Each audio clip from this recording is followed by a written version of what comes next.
Today, I want to talk about something special. These are rappers who I feel leveled up big time on their second album. I'm not taking anything away from their original debut album, but to me, their second albums totally changed the game. While we all know sophomore slumps are real and can be a thing, and there are tons of artists who actually can't even live up to the hype of their first album, these artists didn't just avoid that slump, they obliviated it. So let's talk about these artists, their second albums, and how I feel it changed the game. You guys got fat while everybody starved on the street. It's my turn. You come with me. I'm at the Plaza Hotel. You're welcome. You're all welcome. And coming in at number 10 is going to be Nas, It Was Written. Now, I know some hip hop purists will come for me and they will come for my head on this one, as Illmatic is stamped and certified as a hood rap classic. But let's be real. It Was Written took him to a whole nother level. He went from being the kid from Queensbridge to insane lyricism to certify him as a rap superstar.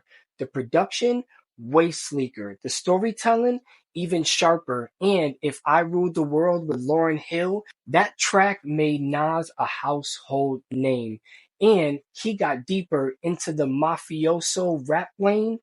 And while some fans didn't love it at the time, you have to admit this album aged beautifully. And coming in at number 9 is going to be Outkast, AT-Aliens. Outkast's debut put the South on the map, but AT-Aliens is when Dre and Big Boy really found their voices. The production went from classic funk-inspired southern rap to spacey, futuristic beats. Lyrically, they weren't just flexing anymore. They were talking about the struggles of fame and actually making them feel like they are alienated in the rap industry. It was the start of them evolving themselves into becoming rap legends. And coming in at number 8 is going to be Eminem, the Marshall Mathers LP. Look, the Slim Shady LP introduced us to M's crazy alter ego,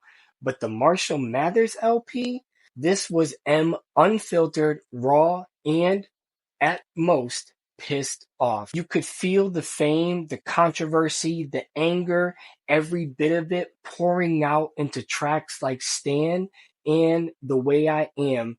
The production was darker, harder, and Dre was in his bag. This album wasn't just better, it was literally a cultural movement. And coming in at number 7 is going to be Ghostface Killah, Supreme Clientele. Iron Man was a great album, but if you go back and listen to it, it has a lot of dark elements. But Supreme Clientele is where Ghostface really became Ghostface. His flow got weirder, his slang got wilder, and his energy was off the charts. RZA's production had some of that classic Wu grit, but Ghostface took it to another dimension with tracks like Nutmeg. Nobody else could rap like this and actually make it sound this good and actually get away with it. And coming in at number 6 is going to be Wu-Tang Forever. Now, this is a bold take, but hear me out. Wu-Tang Forever might not have been the raw energy of 36 Chambers, but this was the Wu-Tang that proved they weren't just one-hit wonders or had one-hit album. It was bigger, more ambitious, and every level it amped up the lyricism to 10. With songs like Triumph, where there was no hook and just straight bars, this album proved to be the better of the Wu-Tang catalog. And coming in at number 5 is going to be Mobb Deep, The Infamous. Juvenile Hell was a forgotten debut album, in case you didn't know, but The Infamous is when Mobb Deep became Mobb Deep. Havoc's production was menacing.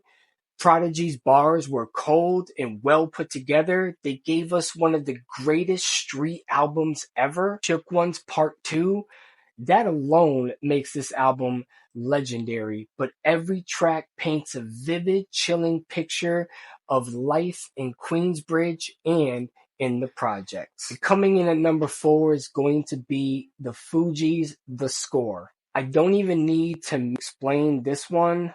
Blunted on Reality was a rough start, but The Score, that's legendary. Lauryn Hill literally became an overnight star. Wyclef and Praise found their chemistry, and the rap album was just blended with great hip hop, R&B, and reggae tones like nobody else.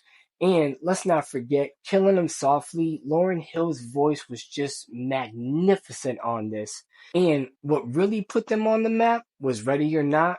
That was just perfection. And coming in at number 3 is going to be DMX, Flesh of My Flesh, Blood of My Blood.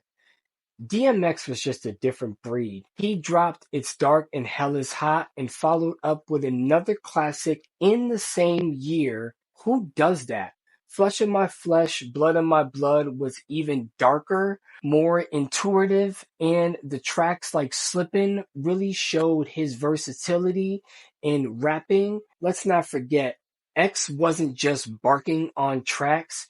He was talking to you. He was taking you through his struggles and how he felt in every single word. And coming in at number 2 is going to be GZA, Liquid Swords. I don't even count Words of the Genius as a real debut album for GZA, but we can't discount it. That's what it was. He became who he became on Liquid Swords. This is a straight up masterpiece. The production, chilling. The lyrics, razor sharp. GZA wasn't just rapping, he was painting cinematic scenes with his words. Wu-Tang had a lot of classic solo albums, but this one, to me, really might just be one of the best out of the clan. Now, as an honorable mention, I'm going to mention T.I. Trap Music. T.I.'s first album, I'm Serious, didn't get the recognition it deserved, but Trap Music put him on the map. He refined his sound, had better production, and really leaned into the whole trap music authenticity that made him a legend. With songs like 24s that were in the underground video game for Need for Speed and Rubber Band Man, there was no denying that this was actually the second coming of a true King of the South. And last but not least, I have got to say the number 1 position is going to be the Notorious B.I.G. Life After Death. How do you top Ready to Die? You go bigger, more cinematic, and you show every side of your versatility and rap skill. Life After Death was a double album that gave us everything. Gangster rap, storytelling, club bangers, and intuitive joints. Hypnotize, More Money, More Problems, 10 Crack Commandments. Every track is just legendary. Sadly, Biggie passed away and didn't really get a chance to see his full impact, and we never got to see his full potential. But this album cemented him as one of the greatest hip hop rappers to ever do it.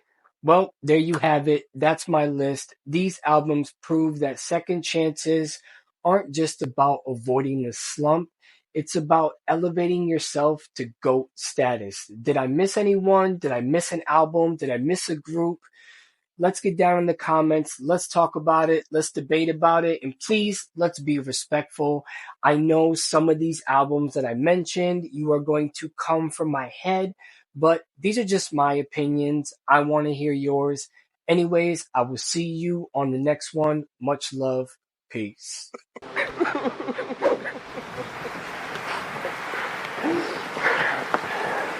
Thank you.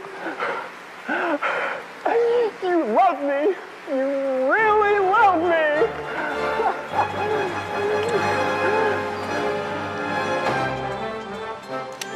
You're not going anywhere.